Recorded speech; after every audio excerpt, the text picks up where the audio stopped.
Sheriff Bateman, are you with us? Yes, sir, I'm with you. What happened there, Sheriff? What can you tell us? It's very limited information right now. This is an Anne Arundel County Police investigation.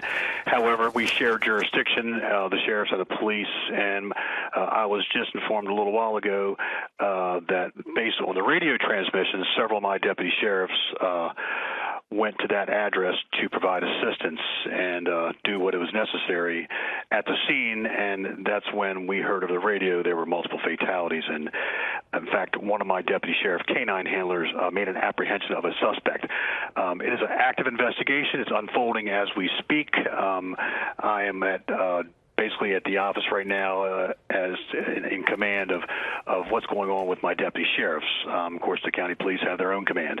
But again, this is all very new, as we're talking right now. So that's where we stand. Sheriff, I want to ask you a few more things about what you've just said and answer what you can, if you can. You mentioned, first of all, that one of your deputies apprehended a suspect. What can you tell us about the circumstances surrounding that? I do not know. It just came over the air that one of my deputy sheriff canine handlers said the suspect was in custody. And a lone suspect, one person? That's all that we heard over the radio. So that's all I know at this time. The early reports are, as we both very well know, sometimes turn out to be wrong. But those early reports are, I think, important for context for our viewers now. What do you know about how all of this began, if anything? I do not know that at this time. And so we don't know if this suspect, is there still an active search, or do you now believe that the urgency has passed? I'd be premature if I'd answer that because I do not know. I just know that one suspect has been apprehended at this time. And Anne Arundel, this is Anne Arundel's case. This is an Anne Arundel County Police case. They were the initial ones that responded.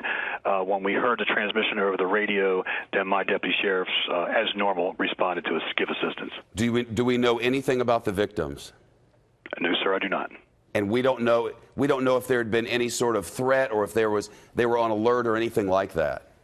No, sir, I do not know that either. Wow, Sheriff, anything else that you could pass along that I haven't thought to ask you?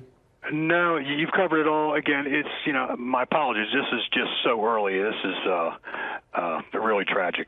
We're all a little stunned along with you, Sheriff. It's just unimaginable that this keeps happening in America. Over and over again. Sir, all the best to you. Our producers will stay in touch. As you can update us, please do so.